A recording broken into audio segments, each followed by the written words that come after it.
Thursday of the next week with someone else switching off.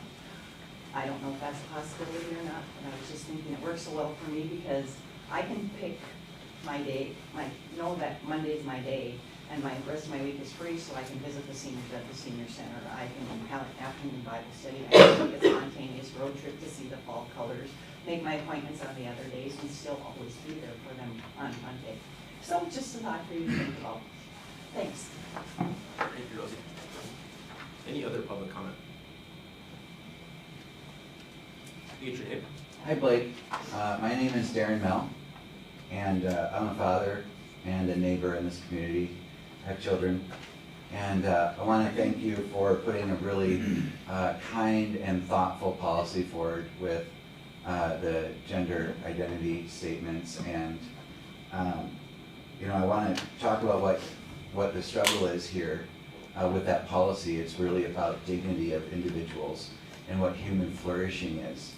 And how do you find a neutral way to walk through something that is really a religious conflict? You have natural law and what is available in biology and what is seen and testable by science. And then you have what is immuted and asserted by an individual of their own gender identity. And which one is true? And how do you respect all people in the room? As we have scholars that may identify in a way that doesn't identify with their biology. And then you have individuals who are, such as myself, a Christian, who believe that love does no harm and love doesn't lie.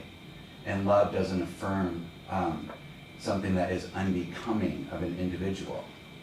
And to say that God put someone in the wrong body, which is a religious belief, that a boy might identify as a girl or a girl might identify as a boy, that they feel that they're a different identity. To affirm that is, to a Christian, is to lie. But to affirm them as who God created them and who the parents named them as, that's loving. And my experience, I myself am a former homosexual. Jesus Christ has set me free. And I'm part of the Change Movement family of thousands of individuals who have once lived as LGBT and then came out of it and followed Christ. And there are many, many, many detransitioners who have identified as the opposite sex and then come out of that and realize that that was a delusion. And that the social transitioning, which is part of the school process or the learning process in public schools, being socially transitioned, when that happens and it's been affirmed, they go on to cross-sex hormones, and then nearly 100%, once they do cross-sex hormones or puberty blocking, they go on to live as a transgender. However, the science shows us that if they're affirmed as the sex that they're born as, and up to 98% of boys will desist from that dysphoria. And up to 89% of all youth, if they're just affirmed as their sex, will desist. And I have a hard time seeing the spiritual practices, I'm thankful, well, I'm thankful that you're neutral when it comes to spiritual practices, where a Native American to do smudging, which a Christian would see as witchcraft, Native Americans see that as cleaning spirits. And this is a very spiritual act to affirm someone and their beliefs. So it's not that it's gender ideology is just a thought process, but it is a belief. And I want to encourage you that your policy is very neutral, and it's based in biology, which is test, and it creates a space where all people can use the same language without offense. And my final thought as a Christian, and why I'm saying that this is about love, is because the transgender process, when someone believes that they're transgender, they change their name. And in that, they call their previous name a dead name. And I've ministered to a family whose child was socially transitioned at school without their knowledge. And the child was a 9-year-old girl who came home with a PowerPoint. And in the PowerPoint, it said, "Dad, you're going to have to acknowledge that your daughter never really existed." I've always been a boy, and Jesus is okay with this. And the father was crying to me on the phone that his own daughter was transitioned to a boy. And that isn't love to me in the Christian religion. That's harmful. And the dignity of that person for our students is to love them as God created them. And standing in that and not affirming the enemy who comes to kill, steal, and destroy, and take away that identity that God gave them. That's what that policy is holding up the dignity of that child and creating a safe path for the whole school district. And I want to encourage you to consider that and pass that today, to really uphold the dignity of all the children. Thank you. Thank you. Any other public comment? All right. Item number 5, the consent agenda. This is just our routine items, policy minutes, meeting minutes, hires, fires, and along those lines. I do have the one change to the policy 621, which is just the word "to," but other than that, everything else looked really good. So, Can we discuss real quickly the comment that was made about collective bargaining line coming out? Is there any reason to discuss that? yes, if It's we get hard. a motion to open it, we can discuss it. Okay. Can I have a motion to open Yep. discussion on that? Got a second? Second. Gus first. Go ahead. Okay, so I just found it, it's, if you have the full agenda, it's 5J3, or 3 I's, it looks like to me. 423, page -2 is the page number at the bottom. It's under school district action, and the actual sentence itself is school district action taken for violation of this policy will be consistent with requirements of, and then crossed out is applicable collective bargaining agreements, comma, Minnesota and federal law and school district policies. I don't know, I don't, was that just taken out because the state suggested we take it out, or did we have a reason to take it out, or? No, that was through the policy committee. Like some of these changes are kind of sent to us by the state as Yeah, we didn't suggestions, do right? any of this. Like, I'm just wondering if that is already part of our school This district one wasn't policies. the state one, this came through policy committee. We changed it? Mhm. Remember changing this? Well, I know it was asked why it would have to be even through bargaining, if a teacher or professional sends sexual content to a student. It does seem a bit strange that we would try and protect that, but. Oh, if it's that's known- what it was. So if we take this out, what you're arguing is that then we're not gonna protect that behavior.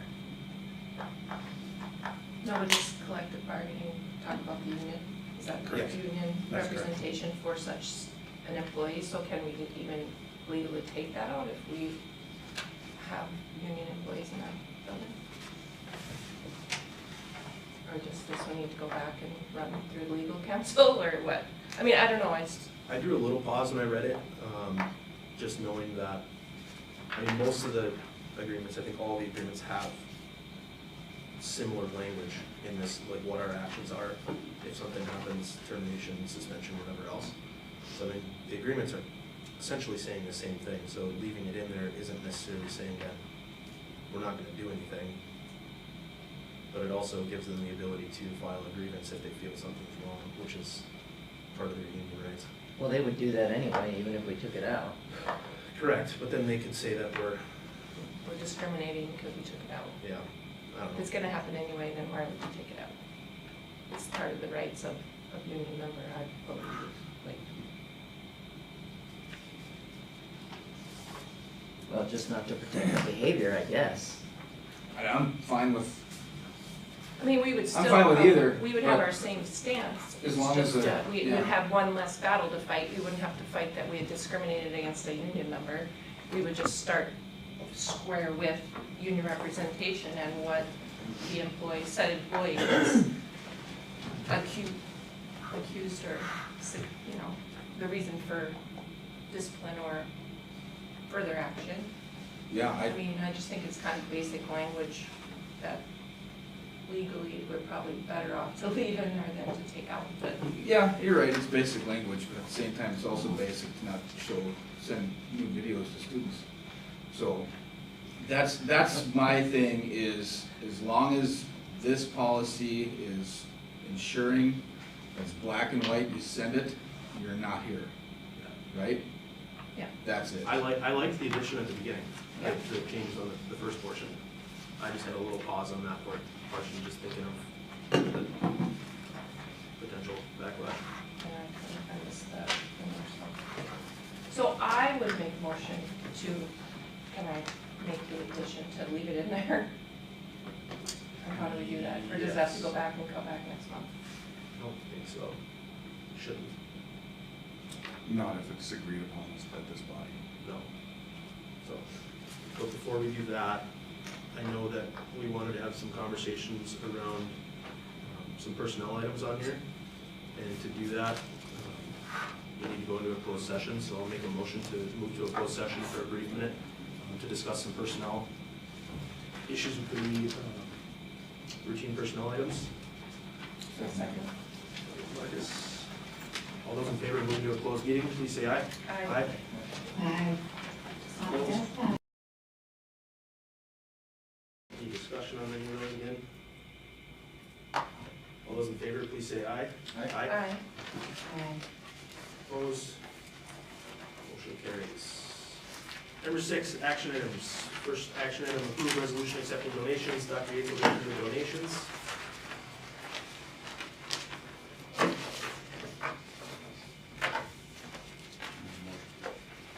I'll make a motion to approve the resolution accepting donation. Second. By Marcus. Okay, we have the following. $600 towards the high school choir trip from War Road VFW Post 4930. The donation of handmade fleece mittens to War Road Elementary students from St. Mary's Peacemakers Quilt Guild. Hygiene supplies from Krista Dignan. Apples from Life Care Medical Center. Pumpkins from Diedrich Hepner of Hepner Farms. Therapeutic support services from the Northwest Minnesota Foundation. Various donors to the American Indian Education Program in the amount of $533.87, and $200 to the Angle Inlet School from the Black Cloud Giving Fund. Thank you all of those. Thank you to all those donors. Any questions on any of those for anyone? All those in favor of approving the donations, please say aye. Aye. Opposed? Motion carries. 6B, approve attendance to the MSB Leadership Conference. This was it's a topic we discussed at the work session. Just wanted to get approval from the board for our new policy for our individual attendance at the Leadership Conference in the spring. I'll make a motion. Cindy? Any discussion on this one?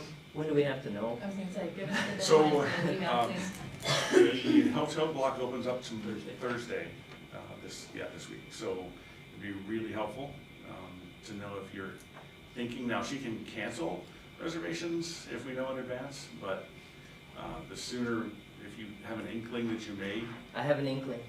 What are the dates again? it's January 15th and 16th, Thursday, Friday. Actually starts the Wednesday on the 14th. I plan to attend too.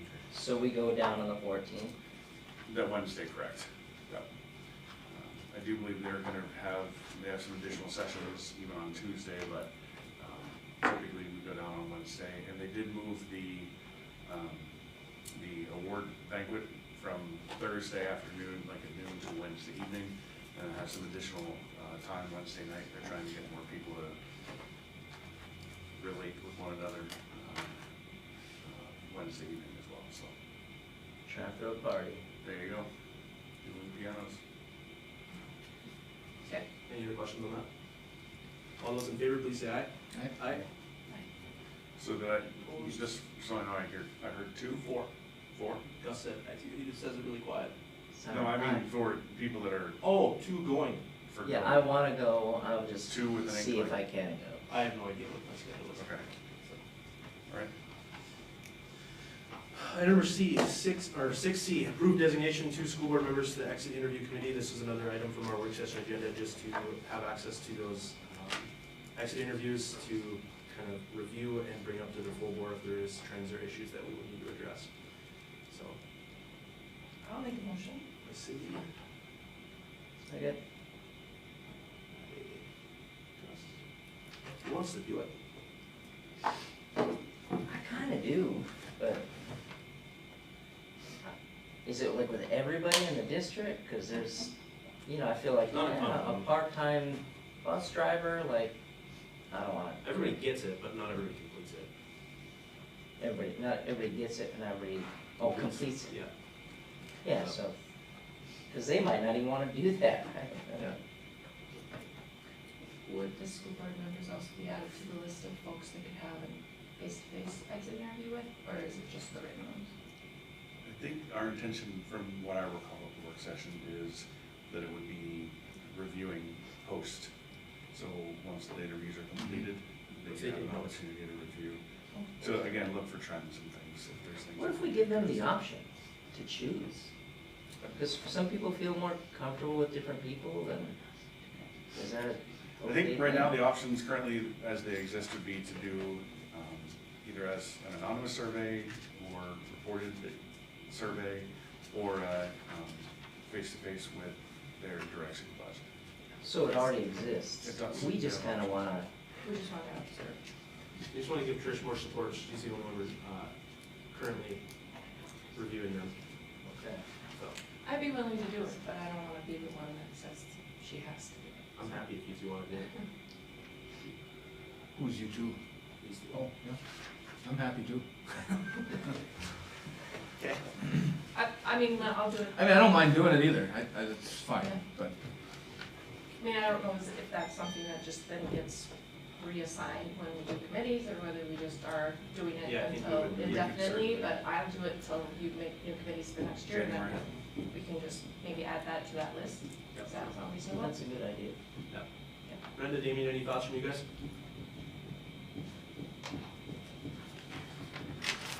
Brenda did say she got that deal. Yeah. Brenda might be on point. Okay. I'll make a motion to approve the two board members being Gus and Cindy second? by Marcus. I'm just not holding the phone. Sounds good. Thanks, Brenda. All those in favor, please say aye. Aye. Opposed? Motion carries. Item number 6D, policy 590. It's the gender identity policy from the policy committee, first reading. I have a motion to approve. Motion. Marcus. Second.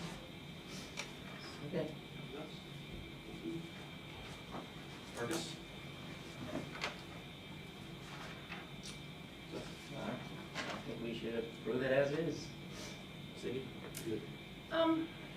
Well, I've done hours and hours and hours and hours of research on this in the last week, especially since the 60-plus page document that came from the federal government Office of Civil Rights was served to the Minnesota Board of Education and also the high school league. Well, first of all, I can't approve the policy that's put in front of us, so I'm gonna start with that. But partly, I guess my two biggest things are, we live in a state that in 2014 passed their own Civil Rights Act that gives individuals the right to choose their gender identity. We are one of the 327 public school districts in the state of Minnesota, and we swear an oath to follow the laws of the state of Minnesota. Whether those are our personal belief systems or not, that's the oath we've sworn. I am also, though, struggle with this document is very based on, it's all based on Title IX, which was passed in 1972. And it definitely is all about equality for women, and that there are two given sexes biologically, and all of Title IX is there to protect women because there are definitely differences with strength and ability and making competition fair. In fact, in this policy that was put before us, 2B that states what a sex is, what a woman is, what a man is, it's pulled directly from the definitions of Title IX. But nowhere in this policy is anything stated about Title IX. So in my mind, and I read this twice, and I don't see anywhere where the federal government gave the state of Minnesota 10 days to make a decision on what they're going to be, what their decision will be. First of all, I don't believe the Board of Education or the High School League have the ability to change the Civil Rights Act of the state of Minnesota any more than we do. So I feel like this is still, as I stated the last time this policy came in front of us, this is still a battle between the federal government and state government, not a small school district in northern Minnesota.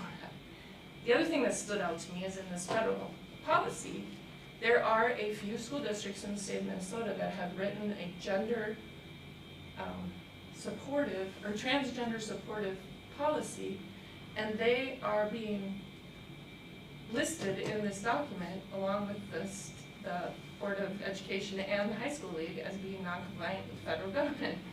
So the second we would pass a policy that is in non-supportive transgender, I don't see why the state of Minnesota wouldn't come right after us with a lawsuit. That I don't feel the funds that we would spend on that are fiscally the right decision to be made for our school district. So, a couple of things. I feel like it's not wrong to write a letter requesting clarification from our two state entities. You know, what are we supposed to do as a school district? The federal government states that they, excuse my word, they trump our state laws. Well, where's the backing for that? Like, if that's true, then we should be writing a Title IX driven policy so that we at least can fall back on that for the big worry is protecting our girls and keeping, you know, them safe on the field, on the ice, on the court, but also in their locker rooms and their bathrooms. I could get behind some of that, but none of this says anything about Title IX, which to me is really the one battle that we could potentially stand behind. So, so I think it's going to give, but I don't know if you know, but the state of Minnesota doesn't even reconvene until February 17th, the legislature. So whether these two entities that are named in here are going to make any changes before they get direction from the state legislature, I don't know.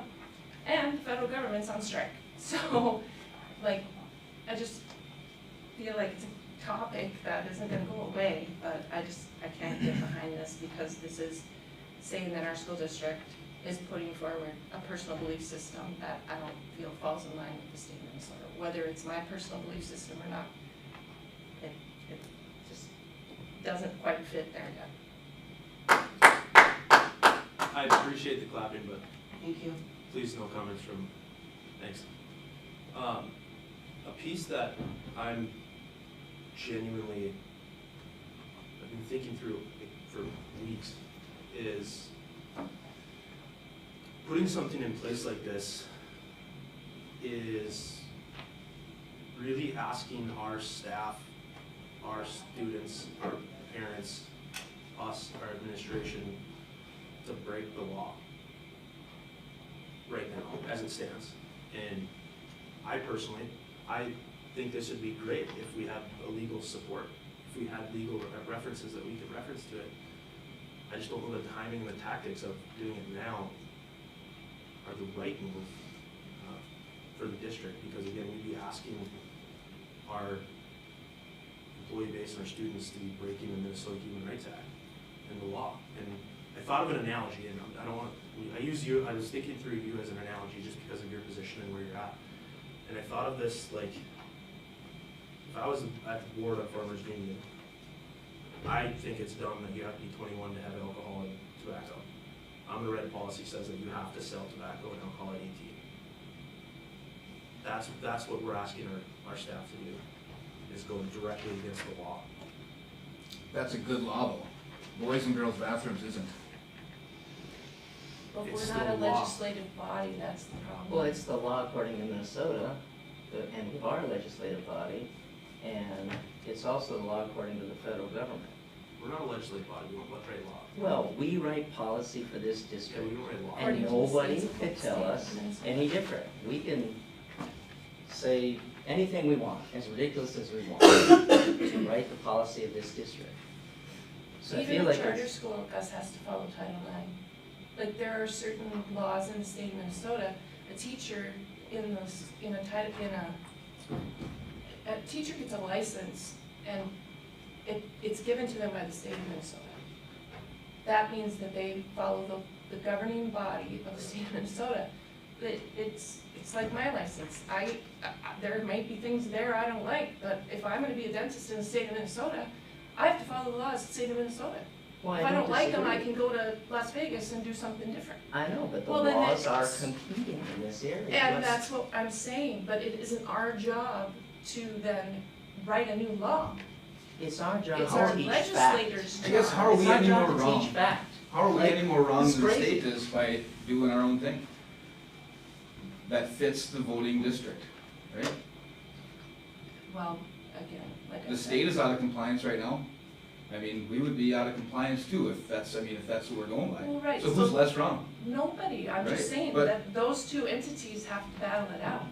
I think the federal government probably is going to push the state of Minnesota to, if nothing else, amend their Civil Rights Act to follow Title IX. Because if they don't, they're gonna lose a whole lot of federal funding for our schools. But that isn't our battle. And unfortunately, they're on strike, and our state legislature doesn't go back into session till February, the middle of February. So let's write this policy, pass it through, and then now what's the state of Minnesota gonna do? Sue our school district for being non-compliant for Minnesota High School League, and then who gets hurt? Our girls hockey team that might go to state, our boys basketball team that might go to state, our girls basketball team that does something great and gets there too. Or maybe we have a track member in the spring that might make it to state, and then we are in non-compliance with the Minnesota High School League, and then those students get hurt for that. According to this document, there have been 12 cases in the last 12 years of a male transitioning to a female asking to compete in a sport. I'm not saying it's not an issue, but I feel we just need to let these two big entities fight this out, because they're gonna have to address it. The first time you brought this to us, they hadn't even, they said you guys are not compliant, but they haven't sent them this document. Like, there's a lot in here, like, there's a lot of good meat in here. But nobody has come out yet and said who's the controlling body. Until then, I just don't want us to be collateral damage because we get ahead of what could potentially still be a lawsuit directed at our district. Because these school districts that have these policies in place that support the transgenderism that's in the Civil Rights Act, they are named in the suit by the federal government. Like, they are right now probably having this meeting in the opposite way. Like, what are we gonna do with this policy now? What if what if the feds come after us? Like, why do we want, start writing something that's Title IX supportive, and let's start hashing that out. I'm around that table all day long. Let's get something ready to go, so that with the moment we can stand behind it and say, yeah, no, you can't tell us different. Well, the direction is to protect our girls. Let's do it. Yeah, I think that moment is now. I think we can do that now. Well, not with this policy, because nowhere in here does it state Title IX. No place. I don't know that it has to, but if you want us to put Title IX in it, we can maybe reword that, that's fine. I mean, it's not a bad idea, it's just, Well, this is For me, it's not about This is Title plagiarized IX. straight from Title IX, but nowhere in there does it say that's where that came from. I had asked about using legal reference, but that Yeah. wasn't in there. it's, I mean, it's just this a one's legal gonna have reference. to have not every necessarily I dotted and plagiarism. every T crossed if it's gonna hold up. So that's just why I'm voting no. I just want you to know it's not because I have to put my personal belief systems in my backpack sometimes, and I've spent a lot of hours wrestling with this since this got sent. and I just can't get past those things. I mean, I can respect it, I don't really respect use of a company name in a public meeting, so I'll just throw that out there. But what I'm tasked to do in this chair is look out for the interests of our voting district, right? So when we go out and ask them for more funds, right, pay more, we're gonna go against every belief you have. But our district is gonna look for more funds, right? Please, dole them out. We don't care what you wanna do as it relates to this. We're doing the exact opposite of what our voting district wants to have in place. I guarantee it, right? But yet, we're not gonna have any problem saying, hey, please vote to fund more. Please fund more, send this, send that. We need Chromebook. But we're gonna, Well, what are we're we gonna, gonna we're say gonna throw when them we- off to, we're gonna throw them off to the side, right? Yeah. Like, I can understand putting Title IX in there. I get it. It's law. It is federal law. I think someone made the comment before, segregation was a bad law too, and people fought against it, right? So what's the difference with this? It's a bad law. As a district, we should fight against it. Because it's not right for our female athletes or females in any locker room or restroom. It's not. Do we have the issue in one of the public schools right now? Yeah, we do. We- I mean, it's not a huge It's issue, an issue. but there are kids that wanna go by Well, then the different bathroom, names. That seems to be a point of. I think it's putting it in there I so it don't doesn't know, happen. but it doesn't matter if it's an issue now. We all understand that it's an issue and it's gonna be an issue. And we ought to show leadership to basically just say, we teach facts around here, and it really is a mental health issue. If somebody comes to you and thinks that they're a different gender, that's very confusing for them. But if our district says, hey, listen, you're not, you're a boy, and, the statistics are such that when you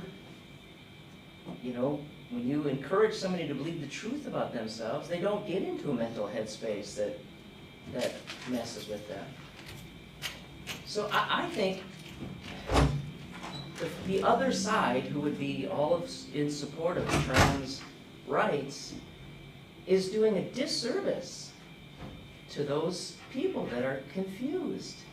But we do a service to them and say, no, you're a boy. You can't even be trans. You can't. There's no such thing as a transgender. Like, it's just some term for people who are really confused. And my heart, really goes out to those people. But at the same time, now it's gone so far that, that girls are really getting gypped out of athletic things. They're getting hurt. I mean, not a lot, but enough to make us go, hey, listen, we teach 2 + 2 = 4, not 2 + 2 = 5 around here. We teach you are biologically male and a biological female, and you cannot change that. Like, that is legitimate science. And what I'm saying is that the one potential policy that is out there that states all of that and that has been based on that for decades is Title IX. And if you think that any Minnesota legislature is going to completely take out the Civil Rights Act of 2014 and throw it out, then I think that's a big uphill battle. But do I believe that they will potentially have to write some sort of amendment to at least support Title IX and give us the ability to legally then protect our girls physically in sports, make sure that they play in a fair arena of just girls, and then give us that door opening to go from there, or everyone else in the country? Yes. But do I think that's still 3 or 4 months away when the federal government gets back to work and the state of Minnesota goes back in session? Yes. And to your point, Marcus, those same people that want us to write policy for personal beliefs of whatever percentage of this community, I don't disagree with you. But those are also the same people that wouldn't want us to come to them and ask them for a couple $100,000 to fight a lawsuit for a policy that we didn't have to write. Or for a bunch of teachers that resigned because we are asking them to break the law of the license that they have been given by the state of Minnesota. And then we could really have other issues as well. So I think we have a lot of amazing folks in this building. I think we have a lot of people that already are very, very supportive of students with all different types of confusions or physical disabilities. Or I spent an afternoon in Patty Hodgson's room. Wow, amazing. I just feel like it just isn't the time for me. So, Not that I wanna punt this down the road, but I do feel it's unfair to vote on it without Brenda, just given the level of, everything.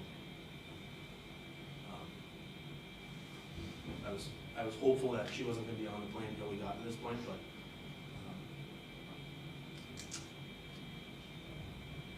Well, I mean, the last time it was 3-3, and is there something that you can write or you can come to the policy committee that you would support, so we can get all this hashed out in policy and then just come here and be like, hey, we already agree to this, or at least I think three of us do? my support would come in the timing and the tactic of it. It's not the words, like, personally, I'll put this out there, like, I agree with you guys. And I agree with some of the people in the district that want it to happen. However, in our role, I feel it's also really important to consider what's the impact of the school district. What's the impact on the school, on our teachers, all those different things. And I just don't think the timing and the tactic of doing it this way right now is the right time.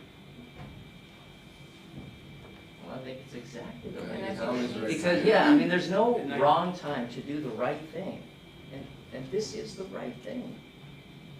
It feels like the right thing, 100%. Yeah, but if we don't do the right thing because we are afraid that somebody might sue us, we're putting money over safety. We're putting money over science. We're like elevating something that shouldn't be elevated over just pure unadulterated truth.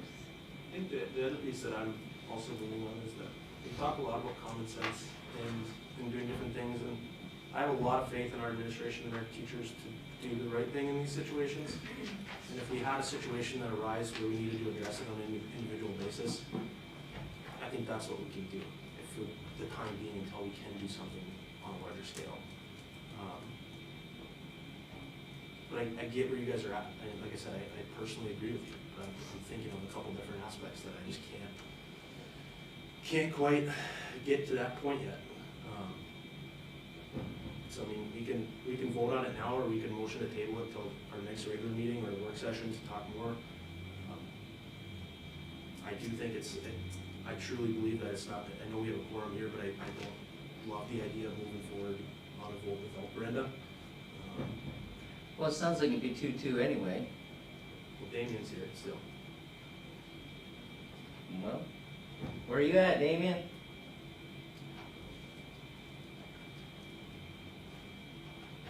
See if I can figure out how to work my computer quick. We can hear you. Perfect. First off, I just want to thank the folks that were there to talk earlier today. Again, this is certainly a topic that I think sparks interest from every which direction that you can see it. Like we talked about last time, I think the big thing for me right now is there's a lot of discussion that still needs to be had on this. I certainly agree with a lot of the points that are around the table. And I'm certainly willing to have those discussions just like we did before. And I think that there's a lot of things a lot of good things we can do. I think there's a lot of stuff that can go horribly wrong, depending on how we go about things. Currently, we're looking at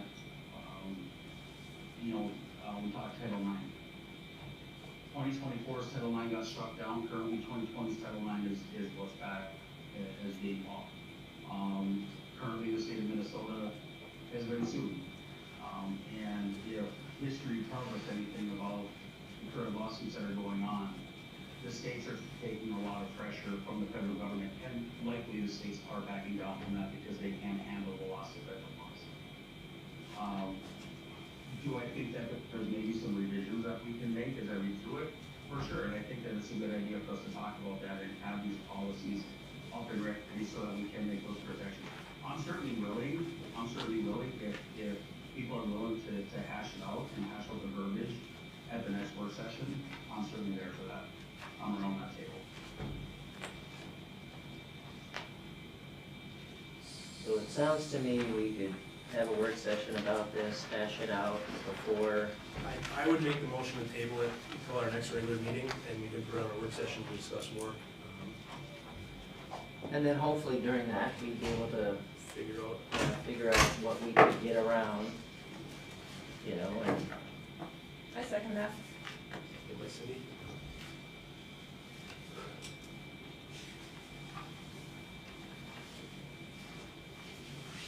All those in favor of tabling item 6D for our next regular board meeting and putting on a work session, please say aye. I, Opposed? Motion carries. I appreciate everybody's patience.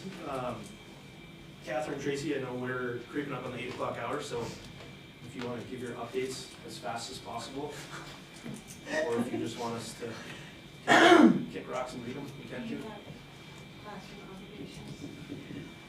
All right, well, that's a tough act to follow. Anyway, positive note, Student Success Center. So Student Success Center is open after school, Mondays through Thursdays. I'm really excited this year that, with the exception of 2 Fridays, one of them being Homecoming Friday, there has been kids staying at the Student Success Center every day, like even the very first day of school. We had students who were staying after night, taking advantage of that space, coming and asking to get some help. Not always is it credit recovery work, sometimes most times actually, it's just kids trying to make sure they stay ahead of the game. That they want a little extra support, they need help running down an assignment or with this stuff. On my board report, I gave you some like student stories, just trying to make them as non-specific as possible, but you know, a kid that's coming in and they're, you know, they're looking to be an A honorable student. And when I know the history of that student, I'm just like super, it just gives me tingles that that's what their goal is right now, because a couple of years ago, we wouldn't have seen that student being in that spot. And they're like, oh, Mrs. Diamond, you can help me with your math. Or, you know, a kid that a couple of years ago, we would have, most of us as teachers even would have like, ooh, that might be one of our nearly potential dropouts. And now they're going to be one of our probable graduates. And so that's some of the after school stuff. Also, so we've had 14 kids that have been actually working on credit recovery just in this last month. Another 4 classes that have been completed, which I get excited about every time a kid does that. In addition to the after school hours, we have 2 hours where I work with kids in guided study hall, and that's over 30 kids on a daily basis that we run through where you're at in your classes. I see this grade is going down a little bit. What do we need to do to get it up there? What do you need help with here? What's the struggle going on here? Or just like, you are doing so amazing this year. Good for you, you know, because recently had a student that came in and they're like, I just wish people would celebrate the successes I'm making this year.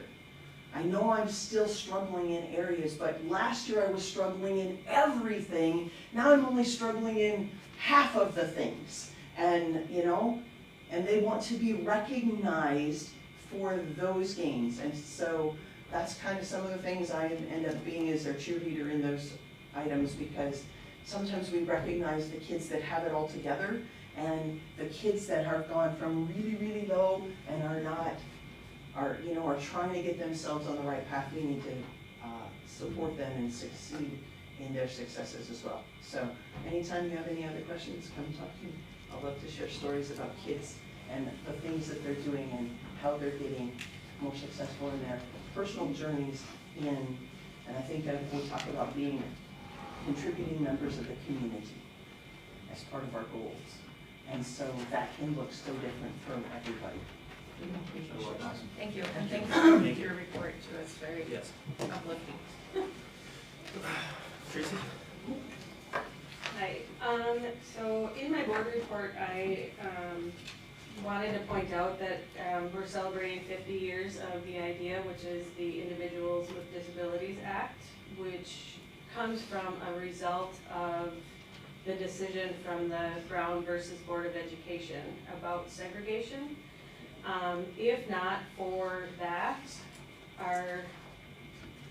the students who we serve right now would not be entitled to the same protections. And I think that's important because right now, as Cindy said, our federal government is on strike.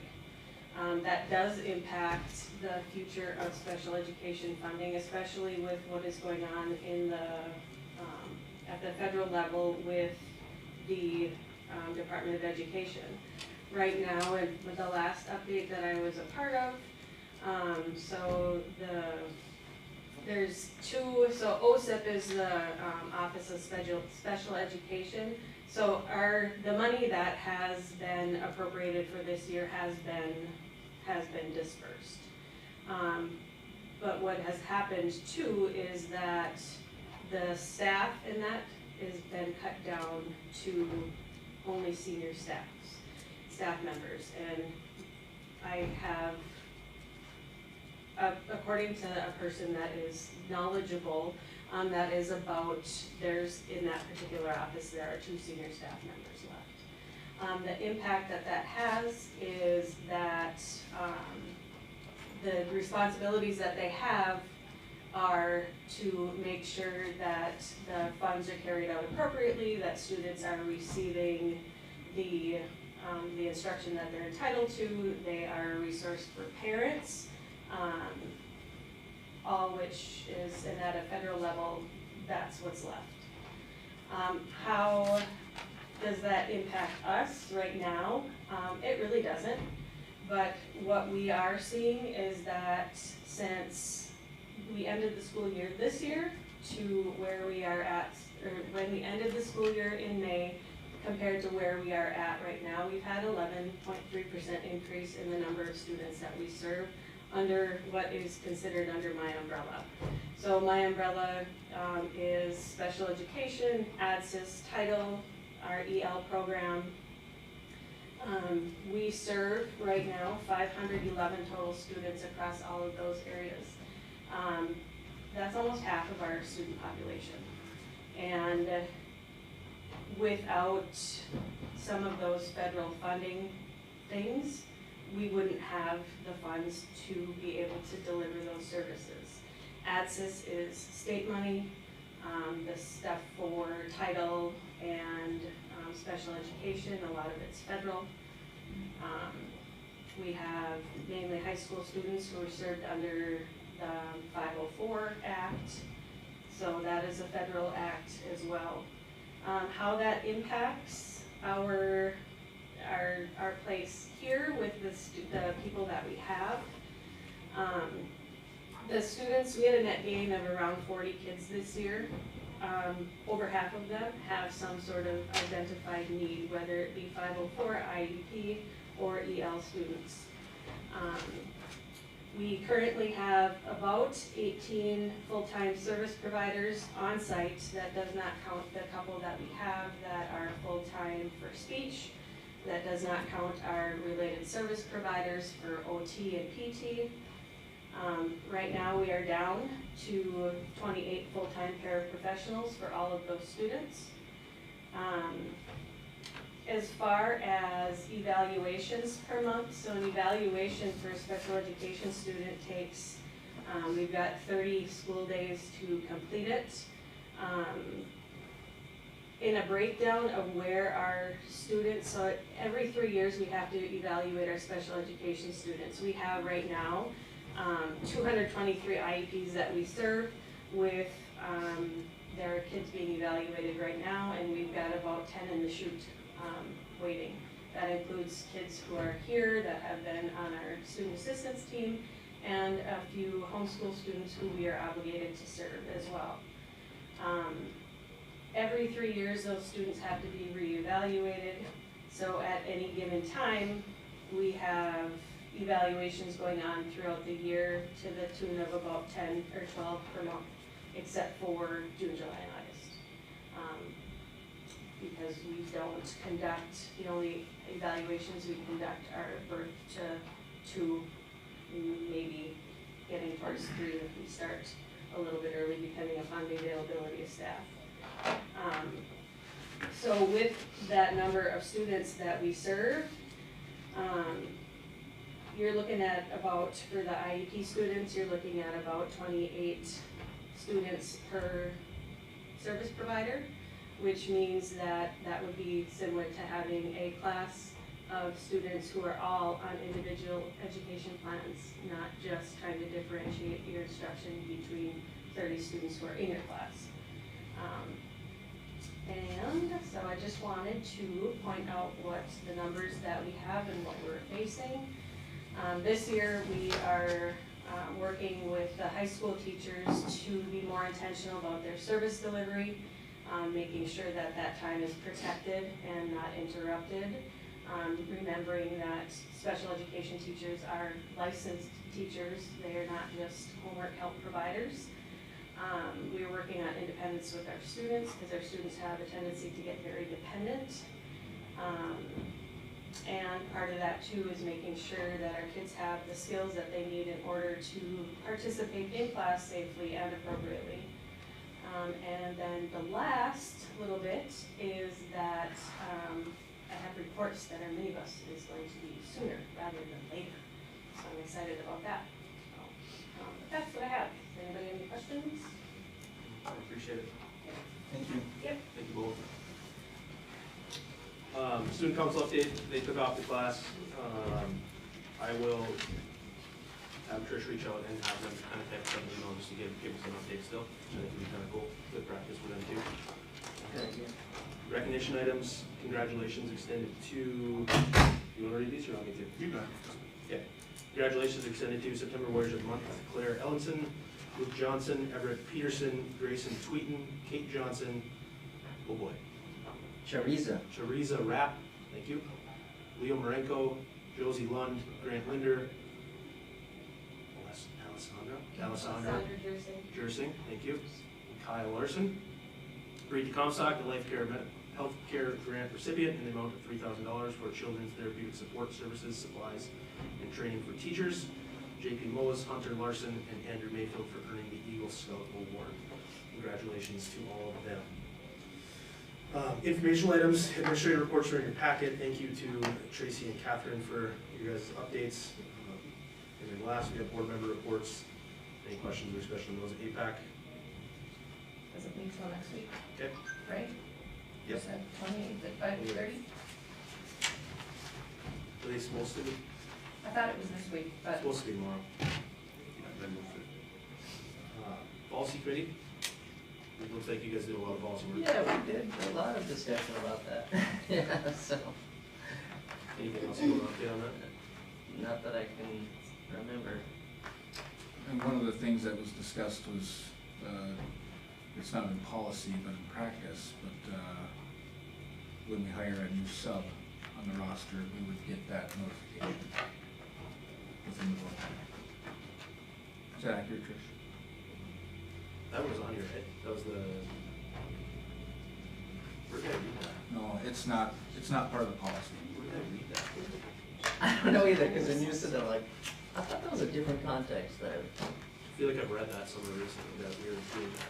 We're going to. Maybe it was just our topic from discussion from the work session. I'm not sure. I think it I think was. that's what it was. We had looked to put it in the. Yeah, we talked about a work session. I don't remember the name of the policy off the top of my head, but it was what the board is involved with, right? And instead of putting in policy, we just put it in practice. So there was nothing there. We discussed that policy, but nothing changed in the policy. It was for sure a work session. Maybe because I read my notes a few times before I sent you guys. Facilities committee, done a lot of good things. We had a pool expert come walk through the pool, give us a list of things that we need to improve on the pool, things that we need to address, working on getting a service agreement set up with that vendor to just reoccurring take care of our pool, give us tips, give us tricks, replace some of the things. There was some essential parts that need to be replaced more urgently, so we're gonna work with our pool foundation and the pool committee and facilities committee to get that addressed going forward. Another piece that we're looking at that we're gonna be having to go to a bid for is extending the elementary school parking lot with crushed granite and gravel, just to give us more parking spots, so people aren't parking on the grass. Great idea. And then, those are probably the high points for right now. Finance committee? You guys take any other notes? I didn't see Cindy with a notepad. I watch you take notes. So, a lot of stuff, but trust fund scholarships are up substantially, just waiting on some reimbursements. And Amanda, correct me if I'm wrong in any of this feedback, but, another thing regarding the scholarships and that fund, those funds, is looking at ways to protect the longevity of it. General fund budget's on track, and similar with prior year. Food service revenues are below trend, but the state and federal, funds coming in during October. And expenses have been a bit above trend. Some concerns were discussed with the federal shutdown and what that might mean for the district. Community ed revenues and expenses up above trend. We may see some costs that, over the next year as our complex grows and the new track and different things. So we might see some things there. But year to date, overall, we're at a net loss of $24,000 on the community ed side, mostly made up of pool expense, but that is also a $24,000 expense that will be reimbursed. So nothing. I think it was like, $200 if you took that out. Something like that. Something like that, which, the only other thing I'd highlight on that is 5 years ago, we were losing almost $250,000 for community ed project, community ed stuff. So we've really been able to turn that around the last 3.5, 4 years, so it's good. Yeah, a lot of good information in finance. Good Yes. Lord. Thank you Yes. again, Amanda. Yes, thank you. Future meetings, APAC, again, adjusted that to October 28th at 5:30, meet and confer October 28th at 4 p.m. DDAC, November 10th at 5, board work session November 11th at 4:15. Special meeting November 12th at 8 a.m. That's to what's the term? Canvas. What? Canvas. I knew it started with a C. Canvas the election results, or the polling results from the referendum. The Facilities Committee, November 12th at 8:30 a.m., Finance Committee, November 17th at 4:30, and a regular meeting, November 18th at 7 a.m. Last item is adjournment. Yeah, I'll second. Marcus, Cindy, have a great day. Thanks, Damien.